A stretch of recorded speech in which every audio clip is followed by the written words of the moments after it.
Today we have a hand featuring one of my favorite poker video bloggers, Brad Owen. He is playing 2-5-10, no limit, Texas variety at the Beau Rivage in Biloxi, Mississippi. This is actually one of the first casinos I ever played poker at as a young poker player. How fun is that?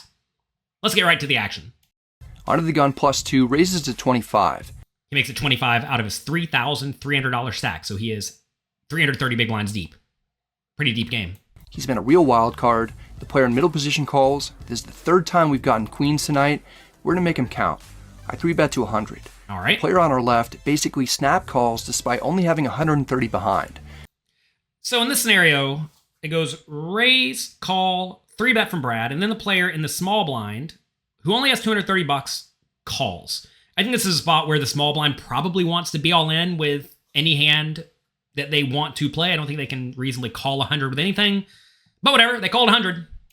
Note that this is a different player than the person who slow played aces against us earlier. Under the gun +2 calls, the middle position player calls. We're somehow in another 4-way 3-bet pot with pocket queens. We won't be hitting a set on the turn though. Brad needs to move up to where they respect his raises. We hit it right on the flop. It comes queen 6-3 with 2 hearts. We currently have the best hand possible. The small blind checks. Under the gun +2 doesn't care who the pre-flop aggressor was. He shows us who's boss by betting 200. The player in middle position folds. I don't want to scare off the under the gun +2 player. He probably has a flush draw. As long as the heart doesn't come on the turn, I'll make a move at that point. So you may ask, how could Brad narrow his range to mostly a flush draw? And it's because typically when people lead, they usually have either a pretty good made hand, like top pair or better, or a draw. And in this scenario, Brad blocks the top pairs to death. Now, the opponent certainly could have a hand like ace queen, king queen, pocket sixes, pocket threes, 6-3 suited for all I know. But there are a lot of flush draws available. So I definitely would think that because Brad has the queens, the opponent will be far more weighted towards flush draws or maybe 5-4 suited than normal. So let's keep that in mind as we move forward. We'll be last to act anyway, so we won't have to worry about it checking through on the turn. I call the 200. The small blind doesn't have enough in his stack to call the full amount. He's all in for 130 total. 3 of us are still in, but I really want to stack the under the gun +2 player who started the hand with over 3,000 in front of him. So Brad does mention a very important concept in cash games here, that you're really trying to stack the deep stacked player. Notice he doesn't even really care about the $130 guy, right? Which is very often what you want to be thinking, because 13 big blinds into this now 40 big blind pot is just not that big of a deal. So how do you go about stacking people when you have the nuts? Well, very often the answer is to raise. The problem though here is that if you put in a raise on the flop, your opponent's not really going to be making much of an error to call with flush draws, because they're going to be getting pretty good implied odds given how deep you are. And also, you really don't want to let them fold out their junky hands like ace-6 or queen-jack that decided to lead. You want to keep them in the pot to allow them to continue bluffing or to catch up to a second best hand. So I realize it's tempting to put in a raise with the top set in the spot, but I think you definitely want to call. If you had bottom set though, for pocket threes, I would much prefer to raise, because then you do not block your opponent from having top pair, and when someone leads top pair here, they're usually not trying to fold. If there is ever a hand that wants to slow play though, it's top set. The dealer puts out the deuce of hearts. It's an awful card because one of the 2 opponents almost for sure has a flush. Or the 5-4. Under the gun +2 bets 300 into almost a dry side pot. Not great, but if we're currently beat, we'll have 10 outs to make a boat or quads. I call to see if we can accomplish that goal. The river is the queen of spades, giving us 4 of a kind. Hello. Usually, I try not to brag, but this is a special occasion in which we've gotten all the ladies here, and we're about to get all the money in this pot. I'm hoping that under the gun +2 has the ace-high flush or a full house, is about to do something crazy. He's wearing some LSU gear. I've seen people in LSU gear do some crazy things before, like fake southern accents as they address the student body. Got a lot of live reads here. All right. Let's see what this player does. There's no shenanigans now. The opponent checks. What a bummer when the opponent checks. All right. Brad has to figure out how to get money in the pot. What I want you to do, before we hear what Brad does, is I want you to take a second to think about how much you would bet in this situation if you are in Brad's shoes. The pot's $1,500 with something like $2,700 remaining in the stacks.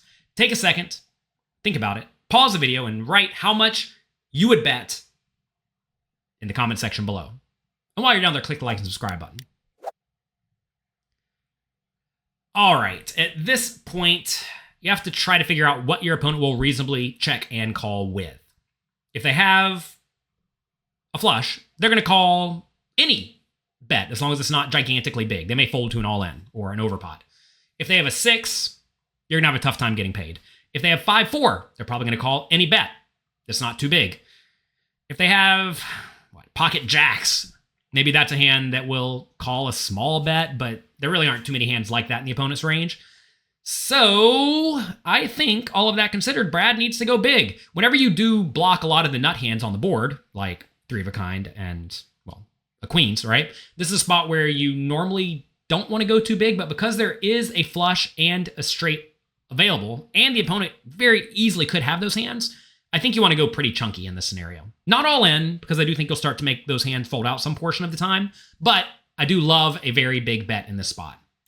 We're going to go with a large sizing to target flushes and full houses because I don't see us getting called by anything worse. Perfect. Consider putting in a huge overbet jam because we'll actually never have a full house on this board after 3-betting pre-flop, and the fact that we didn't raise on the flop with top set may reduce the likelihood in the opponent's mind that we could have quads. I like that thought process too, because they hopefully are putting the pieces together and realize that there's only one super duper good hand they would love to put a shove in here that Brad could reasonably have in his range. One combination, just pocket queens, because like Brad's saying, he does not 3-bet 6s, 3s, or 2s pre-flop. And he also probably would not drastically overjam with a flush. So maybe that'll make the opponent suspicious. However, I have found, at least in my experience, that a lot of players don't like hero calling it off when you want to put in 1.5 or 2 times pot. They just fold a lot. So I think I'd go a little smaller. Ripping is probably overkill. It'd be a disaster if the opponent somehow did fold a flush. I make it a more reasonable 1,500. Nice. Even this amount might be too much. It doesn't appear that under the gun +2 has a flush or a full house. He folds what he says is pocket kings.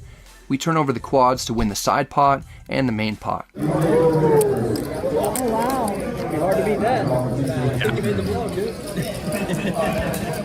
Holy crap. Yep. Make the vlog there? Yeah. Hey, can you give me a shout out? We'll see. Alright, what's your name? Philip. I go by Ray. Ray gets absolutely destroyed by quads. He could have done it anonymously, but that's not in Ray's DNA. He prefers for you guys all to know that Philip, aka Ray, gets stacked by us towards the end of the session before we rack up and call it a night. Philip Ray, I'll give you a shout out here too. Tough luck in this scenario. I think you should have just ripped it in pre-flop for your $130. The guy with pocket kings.